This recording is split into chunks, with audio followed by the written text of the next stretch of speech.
Chris, repeat what you just said, please. Well, I think what I said first was I'm a fan of cults. That probably needs to be qualified in lots of different ways. Ah, And then that cult's Um, the way to go. yeah. And I think even my partner sometimes is worried that I might like just kind of randomly fall into one. she's worried I might start one constantly. Right, exactly. You keep saying you're going to start Not very I good. don't keep saying I'm going to start one. every time you and Ebby are together. That's But I You- wonder if this is how a cult works. go Okay. ahead. People realize Oh, sorry. One thing. Welcome to the Mystic Trainwreck podcast, a very special episode where we're all eating. Oh yeah. So enjoy. Go on, Chris. here's what I think happens. Yes. Someone has a good idea, and that good idea is really beneficial to a lot of people potentially. Mhm. And then a bunch of people get together and want to participate in the good idea. And at first, it's really great because everybody shares the same values. Mhm. And there's one kind of overriding value, which is the thriving community of like minded people, right? Yes. And then what happens? It's like every time it's set, right? Every single time. But we're all like-minded in the fact that we want to share our lives. Yeah. Well, with the exception of Gwen Shamblin, I think, which I posted in there, and that's a weight loss cult, which I thought was interesting. Yeah. Yeah. That yeah. Yeah. The cult aspect being it's not just a psychological devotion that you could achieve from your own space-time reality. There's now a Mm-hmm. communal livingness. Yes, I believe it's a greater choice of consensus reality, right? Like a strong community with a strong vision. As someone who was in a university and school systems, right? They always had the same vision. This is Mhm. something I'm realizing that was provided to me that now I lack. There was a vision. There was something to look forward to. There was always a mission, Mhm. right? Would you say you have intention deficit disorder right now? Yeah, probably. Yeah, probably. I have this book. Yes.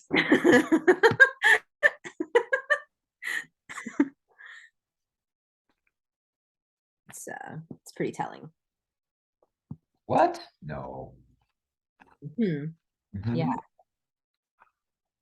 Yeah. You know, the weirdest way that I saw a cult leader die, though,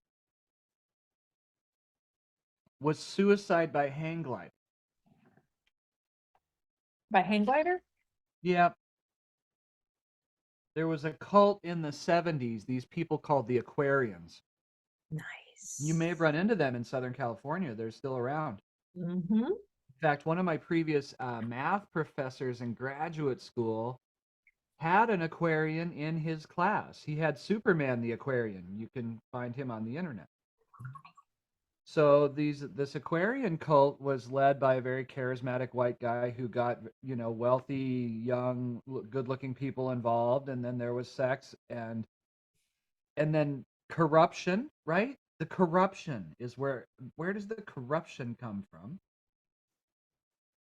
Anyway, everything gets messed up. This guy says, "I've got an idea. I'm going to get on a hang glider and hang glide TF away." And so because they do everything this dude says, they rack him up on a hang glider and push him off a cliff. And he's flailing, and you can see it's gonna go bad, and he crashes. Woo boy, does he crash! And so they go down there to the rocks that he crashed on, where he's laying his broken, battered body, and he's dying, and um, he's saying that was a bad idea. Listen, man, sometimes you only learn by trying. He said that didn't work at all, or something like that. And then he I died, and I thought, wow, As last words go, that's just. yeah, that's the way to go out. Yeah, man. I appreciate the lesson, friend. As our individual organisms try to clump together to form larger organisms, there seems to be a corruption.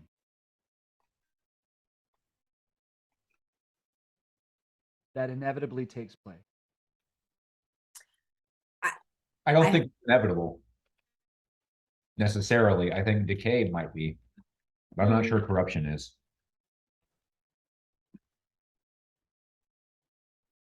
I applied that to my body the way you said that as like Uh-huh. organism instead of organization.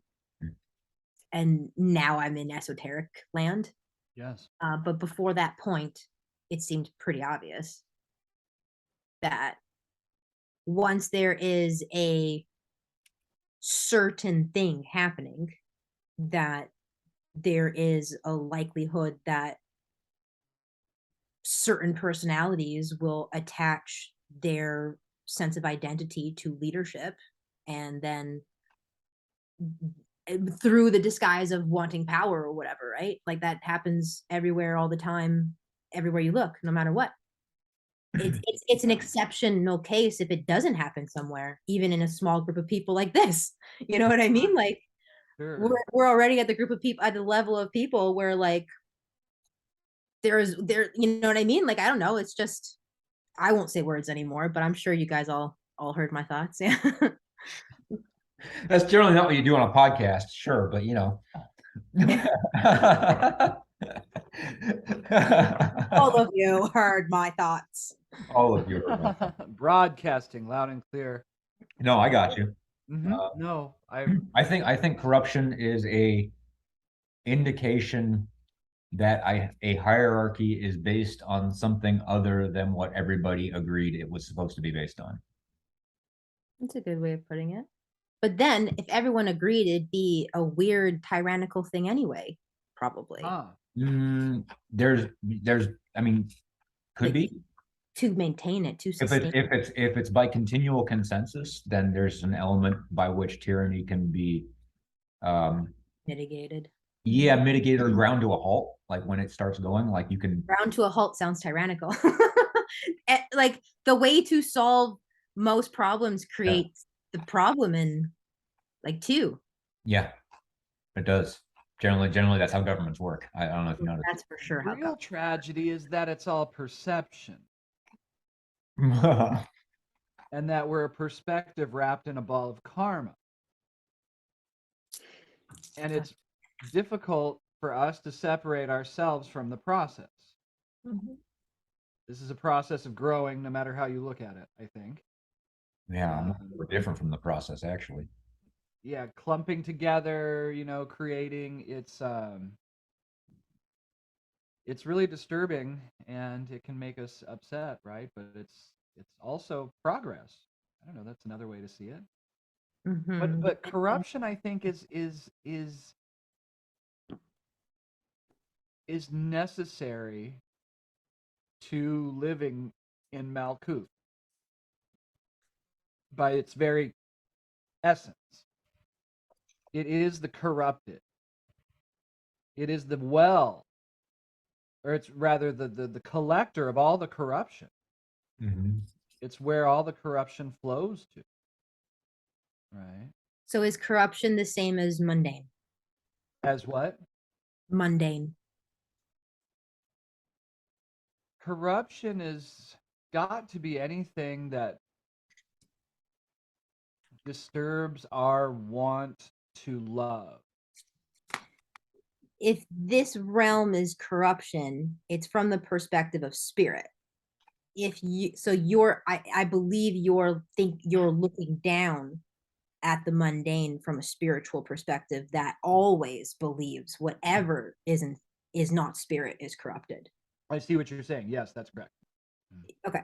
Yeah, from the eternal realm, everything is corruption. Right. And so the question is, does that, in particular, in this situation where you have people who are joining cults, they want to give their minds over to the group. And that leaves them just really particularly vulnerable, right? By design, by necessity. And that's a microcosm of the giving over of oneself to the divine, if you want to think about it that way, right?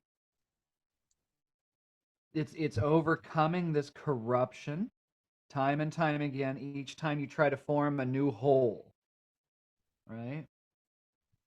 And it's just really interesting to see it happen in these small groups of people. And that's what I mean academically when I say I love cults. I find them incredibly fascinating as a microcosm of the macrocosm of the human organism. Mm-hmm. Yeah, Even they're these- experiments playing out, right? In Yes. how it could go in leadership, right? So Mhm. they're yeah. In witnessing cults are important to the process, the corruption of like or to speak alchemically about it, you might say the uh uh, uh oh, I'm losing the word. The the dross that comes out of the purification process, right? Mm-hmm. The cult is the evidence that the process is working in some sense. The putrefaction. That people want to do that.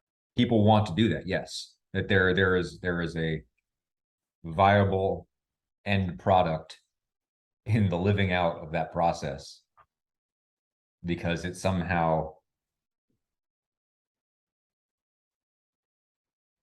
leads to the overcoming of that next barrier, that next obstacle. I mean, it's incredibly alluring, right? Like, I could Oh. just go chill with people who are going to be okay with me no matter what I do, really. Mhm. That's not my association to cult. That seems to be like the initial, like, beginnings. That's what really draws people in. Like when you find your magnetic cult. Yeah, you found Perfect. your people. They accept you, right? They accept you in the ways that you've never been accepted before. That That's kind of thing. yeah. I was born into a cult that I got excommunicated in because they wasn't accepting of me because I didn't want to be in the cult. So I got the opposite thing because of the maintenance of the cult has to throw people away that aren't completely selflessly giving themselves to the group. Right. Which cult? Well, Jehovah Witness. Yeah, for sure. Yeah. That's an interesting one in that it tosses so many people out. Scientology rarely tosses people out. Yeah. Yeah. We need them. We finally got them. We need to keep them. Mm-hmm. Well, plus Scientology has more of a financial contract with its members. It is a literal contract. Yeah. Jehovah's Witnesses do too, don't they? Jehovah Witnesses will give their unborn children to the cult. It's like it's purist Christianity, right? It came out of the same Mormon Mm-hmm. cesspool. I mean, isn't there a tithe as when you're a Jehovah's Witness? I thought there was a mandatory tithing. Oh, like a baptism? No, I mean like giving a piece of your paycheck to the church every week. Oh, you give what you can when you can. Mhm. Like there's a donation box always present. You give when you can. Okay. Yeah. They don't emphasize it, but they do reverse psychology donations. And like they have the largest property in Brooklyn. Like they're doing well, you know, or they just sold it, but they're doing Mhm. well. Yeah. Hmm. Plus they like what their first big sponsor was a Rockefeller, I believe, or a Hmm. Rothschild. I don't follow these things. One of the big ones. One One of of those rich you whites. know, One yeah. of the rich white R's. Yep. Yeah, one Yeah. of them. Yeah. My only note so far is alluring. Cults are alluring. Yeah. Well, I I see would cults be in everywhere. one if you could maintain the honeymoon phase, Yeah,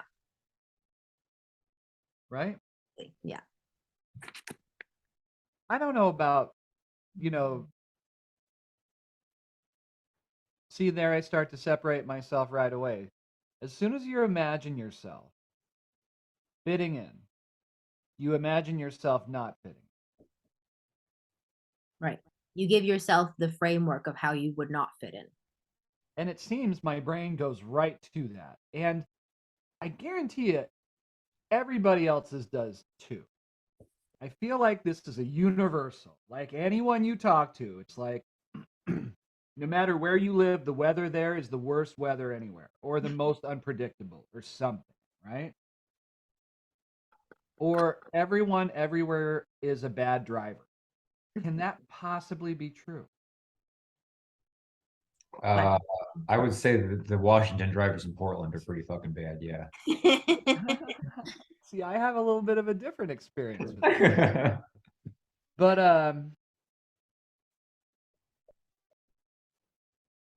I don't know quite where I was going to go with that, to be honest, but it's Something about a unification of human experience. yeah, as soon as you want to draw yourself into someone else, you're like, "Oh, but no," right? And I Mhm. think everyone has that. But no.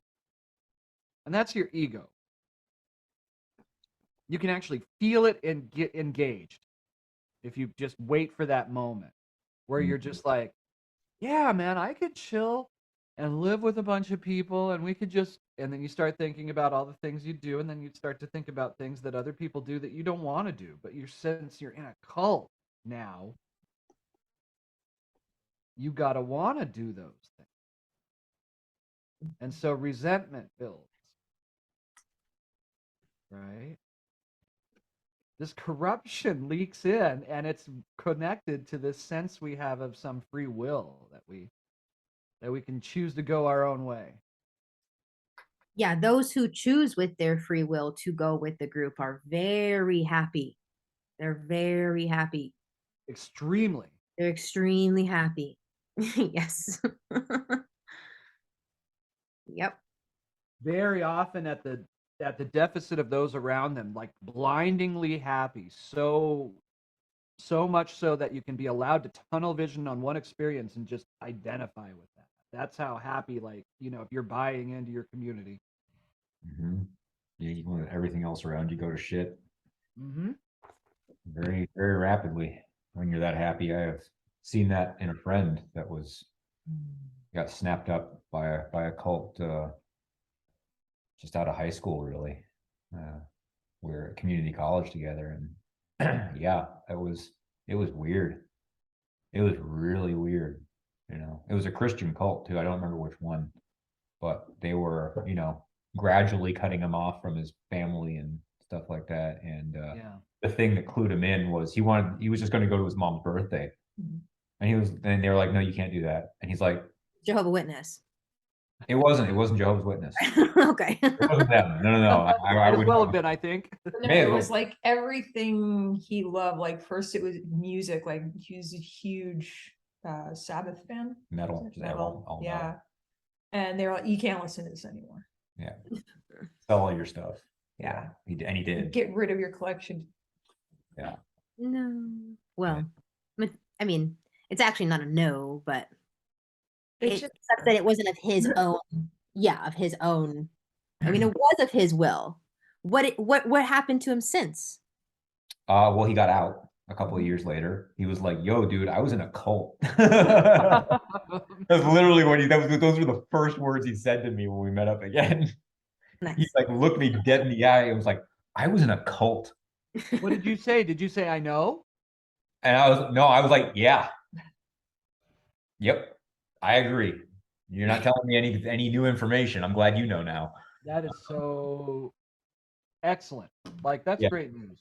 Now he's a psychologist. He got his PhD and he's a psychologist, and now he's very Christian again. Oh, life is so funny. Yeah, and yeah, towards the weird conservative bent in America. So he's tilted in a very strange position from the dude who used to do meth and listen to punk. But Oh, I see his patterns now. He goes from wild to conservative. yep, that's what it was. Yeah. I see. Big swings. Oh, I can't wait for his Uranus opposition. I feel like he's had a lot of Uranus opposition. He would say that too. It's like, oh yeah, I feel much opposition in my anus. Yeah. He would say.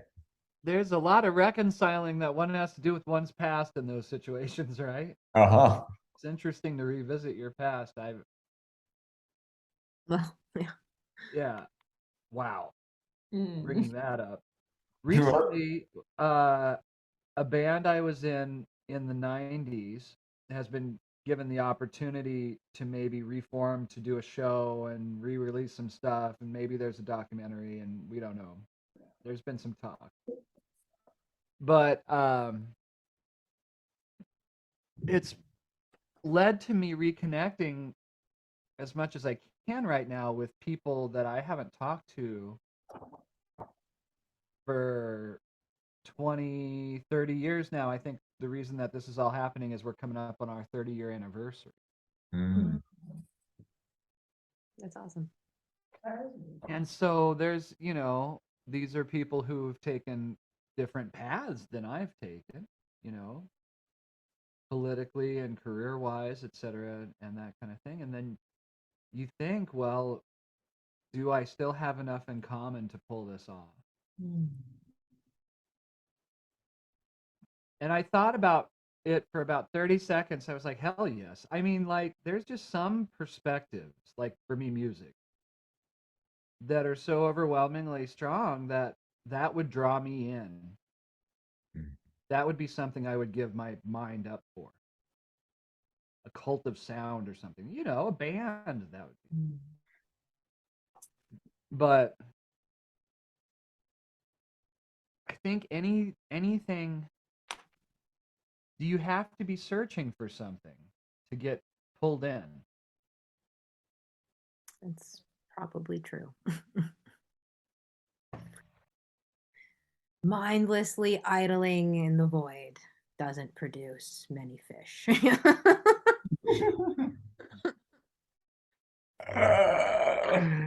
Oh, that hurts my soul. But yeah. Because you're fishing? No. I've gone fishing. Fishing. Yeah. Gone void fishing. Just throw Fishing. the little string. Pew, goes into fucking outer space. Just Big hook, little string. and away we That's all go. I can do to keep reconstituting this body every femtosecond. Yep. Blip, blip, blip, blip, blip. Here we go. Let's see if it gets any better, huh? It's really a tedious process keeping this thing going. Yes, It is, right? You gotta stuff food and water in it, and like it's gotta poop a bunch. The food part is delightful. Sometimes the food part is delightful. Sometimes the food part is a total fucking miss.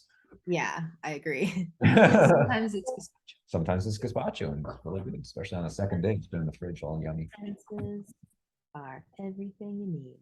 But yeah, man, it's weird too, considering that we're blowing up all the time too. Like there's so much freaking energy repercepting itself into itself. All the time. I don't know if I can. It's like it feels like I'm in a giant donut, And everything donut. an everything donut. Big fucking bagel with all the stuff on it of it. And Well, there's I get my little point of perception. I don't know, think about it like a tap. The You've tap got space-time, for lack of a better map. Mm-hmm. You wander around with a spike and you pin down your little corner of space-time and you punch a hole in it. Yeah. And in flows this whatever the hell is creating space-time. Consciousness. Just a tiny bit. And that starts to draw things to it. Because everything that's conscious in the universe wants to eventually be around everything else that's conscious.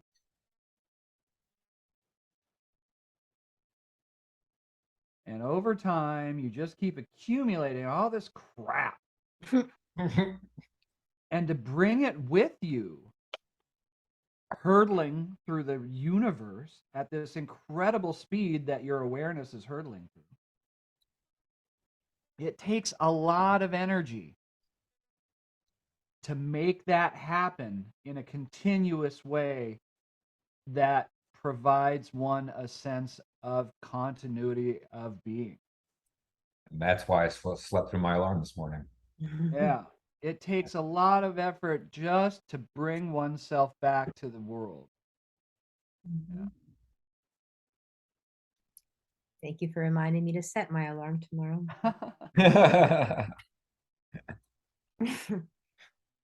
I don't have to do that often.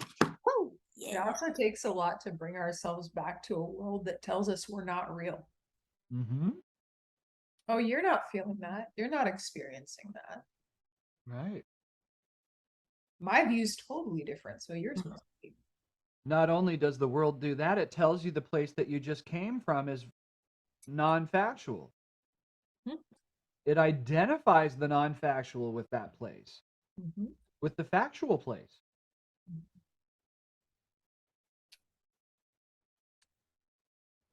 If you're not who you are when you're dreaming, then who are you? A consensus dream. I guess. Yeah. Yeah. Dead. Is it a consent? Are all your cells dreaming this up at one time? That would be trippy, wouldn't it? Feels like it sometimes. It seems totally viable. Yeah. Where else am I going to be generated from if not every cell? It's not coming from an organ or something exterior to me. It has to Yeah. be coming from the most finite, well, most finite whole. Is there a granularity to the universe, or for lack of a better word, to reality, or is it a continuum? Both. Does it have holes? Does it have spaces? I feel like Is it's there a granular where you look smallest? at it. Is there a smallest unit of a conscious being? I want to say yes, because when I look out, there are creatures of every size. Yeah, it sure seems like that's the trend. It still doesn't qualify other things, the size of it. And who am I to say that the awareness that's in a cell isn't the same as the size of awareness that I have? Weren't we just talking how our awareness might just be our cell's awareness? Right. Yeah, just a little tap in the universe, right, that lets in whatever's out there. Well, I was also thinking too, at least for me and maybe some other folks, sometimes it doesn't feel like we are connected to our dreams. Sometimes it feels very, very, very foreign. It's like, where the fuck did that come from? When you wake up in the morning. And I think it more of a, not quite integrated thing. So on a spiral of kind of reality, you have the waking world up here. You go down through this kind of dark portion into the internal world, and that's the dream world. Yeah. But sometimes one set of ancestors or memories or traumas gets the steering wheel of the dream, and the others are just kind of along for the ride. Yeah. Yeah, it's all about being aware of who you are and all your different facets, I guess, right? The more self-awareness you have, the more reflections that you can hold in your mind of yourself at one time, the more your dreams just start to be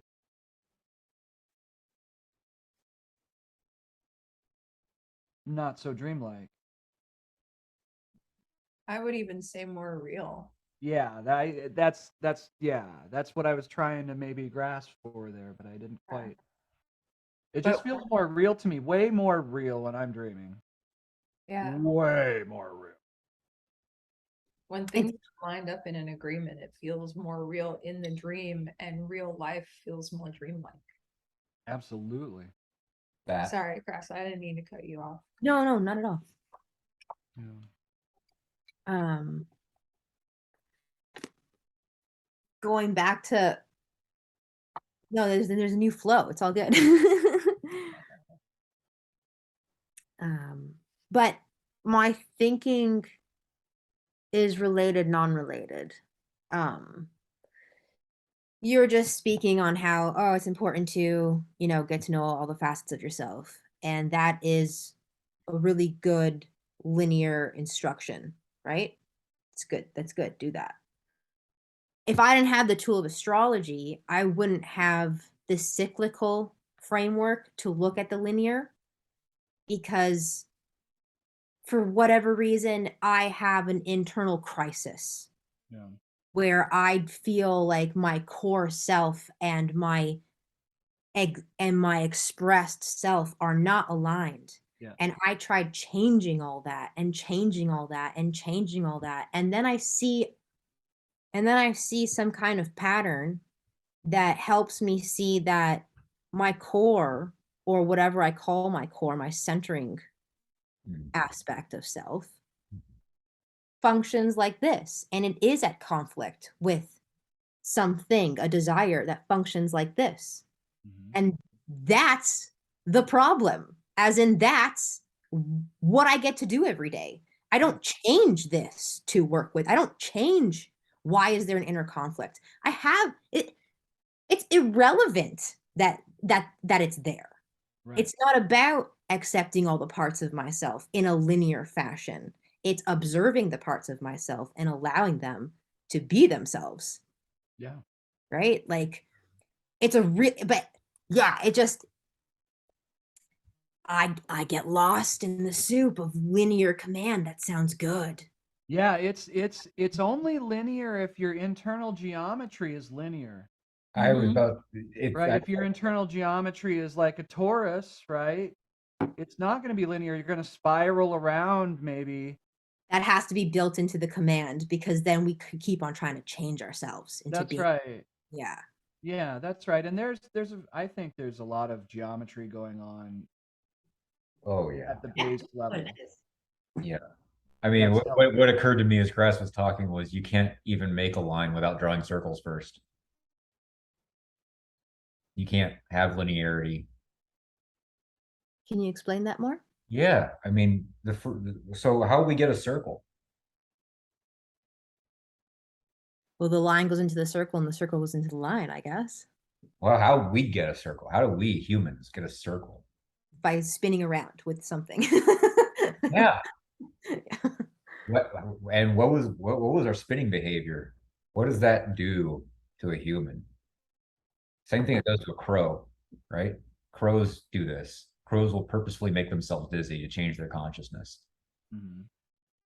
right? So humans will purposefully, and the dervishes do this, purposefully make themselves dizzy to alter consciousness because it does something. I don't know what exactly, and a neurologist could probably tell you. But there's some sort of disengagement that happens when you're really fucking dizzy. But I think it has something to do. I think it's not dissimilar from becoming one with a generative process of a circle. And so when you put a stick out, right, and you start inscribing pi into the ground, right, and then somebody else does it, and you notice that if you take these two circles that overlap, these 2 points, you can draw a straight line between them actually, Mhm. or the two circles overlap. And that's how I'm pretty sure that's how we got straight lines, like at all to begin with. I don't know the genesis. I mean, it seems reasonable from that perspective. Certainly from the Greek tradition, Yeah. Euclid said, and then there was. So Euclid said there are points, and there were points, and there were 2 points, and between 2 points there were lines, etc., etc., etc. But before the Greeks, I don't know if I can comment on what happened before that. But certainly the Western notion of geometry that we use for calculus comes from Euclid, from a Euclidean perspective on the world. Hmm. Literally from being able to see triangles, squares, rectangles, etc. Hmm. literally a human it's a human identity thing to be Euclidean. I even wrote a song about it. So, so the non-Euclidean, where everything's curvy, right? Where you can have a triangle with 3 right angles if you draw it on a sphere. Yeah. That seems global already, doesn't it? Yeah. Right? Like a globe has that property. Mhm. You can easily draw a triangle on a globe that has 3 right angles. You just draw one from the North Pole down to the equator Mhm. and over and then back up. Yeah. Okay. And so the size of the planet is clearly larger than an individual scale, right? Mhm. And that's kind of then the next jump up, the next level up, the next scale. I think I lost the thread in there somewhere.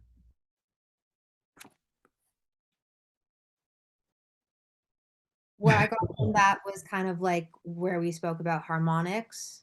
Mm. If we want to see the great pattern, we have to scale it down to our size and then Yeah. into it.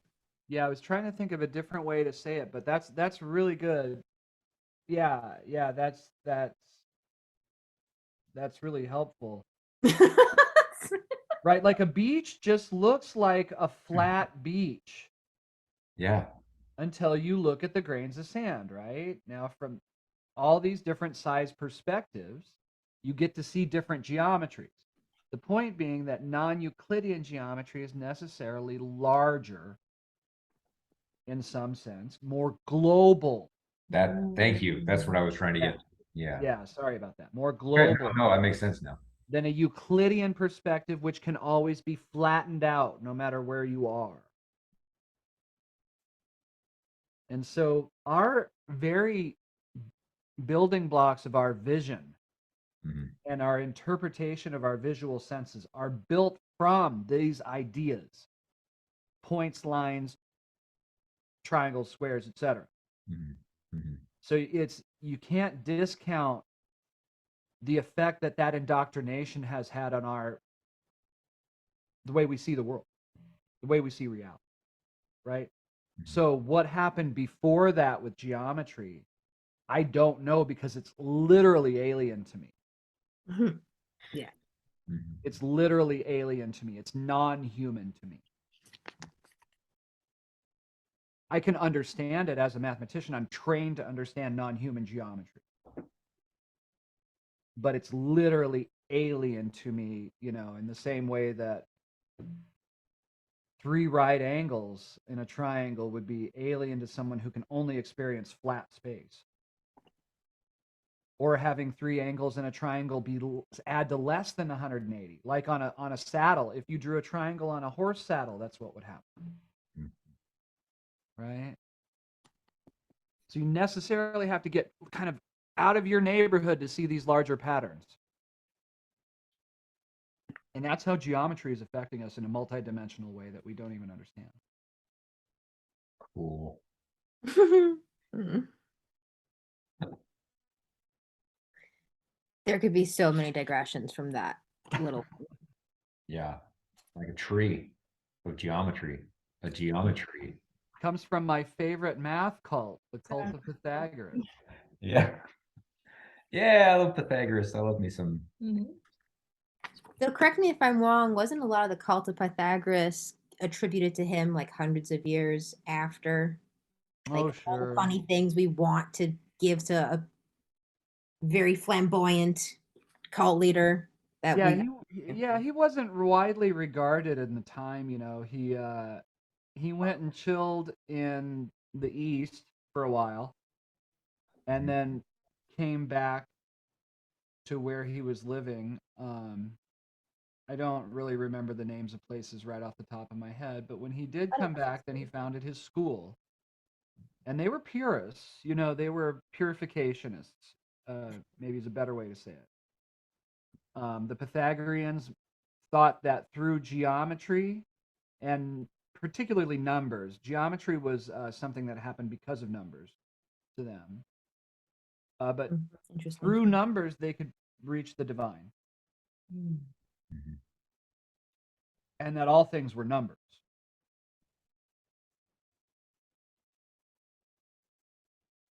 All things. Zeros and ones. Well, they allowed up to 0 through 9, Nice. and maybe 10. Maybe they thought 10 had a place, but certainly they were 11 and 12. You get out there. I can't remember. They have a whole theory of these numbers, though, of course. Yeah, It's 10 been a was long time particular. since I thought about the Pythagoreans, but mostly what I remember is that Pythagoras thought that since beans were the same shape as a human fetus, that they shared a soul. And so he wouldn't eat beans. He wouldn't harm beans, and he was chased down by some people who wanted to kill him. And the legend has it that he stopped in front of a fava bean farm. He couldn't trot on the fava bean, so he was caught up by his assailants and murdered. But there's lots of these stories that were slandering him. I think Aristotle had a role in that. There's the story that he had Hippocrates drowned at sea for discovering, or rather asserting, that the square root of 2 is a real thing. Socrates did? No, the legend is that Pythagoras had Hippocrates drowned Oh, okay. I was gonna. for asserting that's that the what I square root wanted. of 2 was a number. Yes. But probably just fell out of a boat. Because he was yelling about the square root of 2 too loud, Yeah, you know. people get pushed. Is there a pun in there about water or pushing or drowning? Is there like a Oh, I don't know. get esoteric? Because I bet it does if we did. I'm sure. There for a while, I was really hooked on Pythagoras memes, though. And there's only like 3 of them. Well, as he shoved him over, did you just go, "That's irrational"?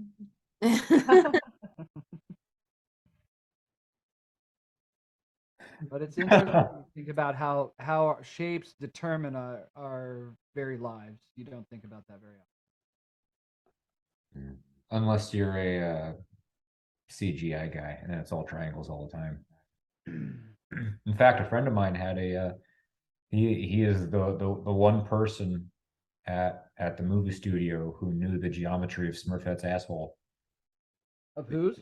Smurfette in the Smurfs movie. Because all the other Smurfs, right, what they did is they just wrapped the pants around the bottom and they didn't have to render any geometry for the anatomy. But Smurfette had a skirt, and so the interior geometry would fuck the skirt up every time they tried to render it. And so they had to give Smurfette like a toroid butt hole to make the geometry of the skirt function properly, because something had to do something with the physics of it. And so this guy was responsible for like, all right, I have to design the geometry of this CGI character's ass so that the skirt ran properly. I'm the one dude at DreamWorks or wherever it was that knows the geometry of Smurfette's ass. That was something he did while we were drinking. Yeah, that's Very hilarious. It popular. reminds me of, oh, sorry. It reminds me of this Alan Watts was saying in a lecture I was listening to the other day, how, listen, you think you're something, you're just a hole. You're just a hole that stuff passes in and then passes out. You're just a hole in space, right? Like, that's your being. That's your essence. You want to go that far? Okay, fine. That's what you're here to do. You're here to put things in one way, and then the things go out the other way, and that's what you do. Okay? Now, everything else is cream on top of that, right? Yeah. That's got to be the cake. That you are a hole in space, just kind of maneuvering your way through space. Very fancy earthworm. You say hole, I say crazy straw.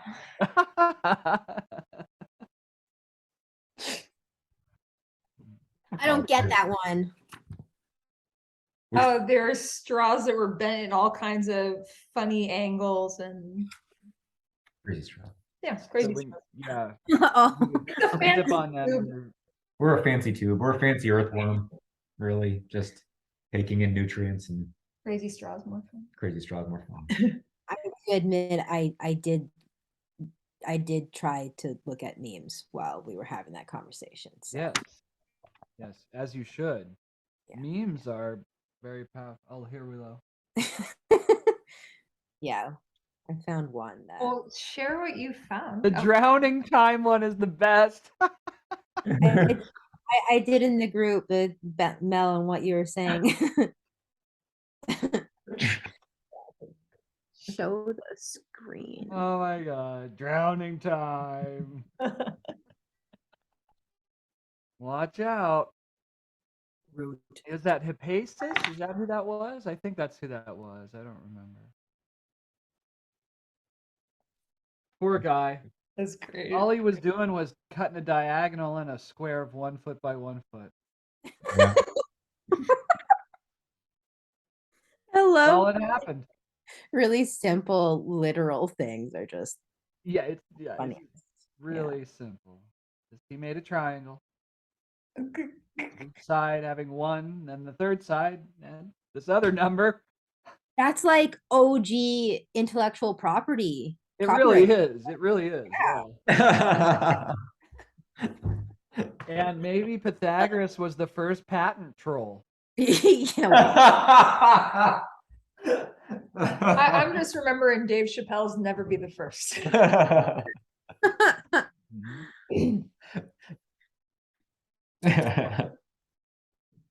Hmm.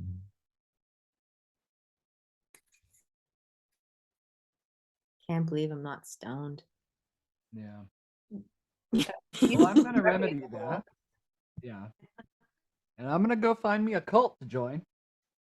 Oh, Yeah. okay. You want to join mine? I don't have one What do yet. you want to do? I don't What do you know. want to do? I might not want to do all those things. I think I want to do the food tube thing, and then I want to do the music thing, and then everything else is up to you. That's the cult. Yeah, that sounds good so far. Okay. That's friendship, guys. That's what Yeah. friendship is. Well, isn't friendship the best cult of all? Oh. Some, If you have too many friends, it's a cult. yeah, there you go. There's your 11th house for you right there. I would think that's crazy. I got too many friends. All right. Well, I'm gonna sign off. All right. Sounds like a good time to thank you everybody for listening to Yeah, lovely Another- times.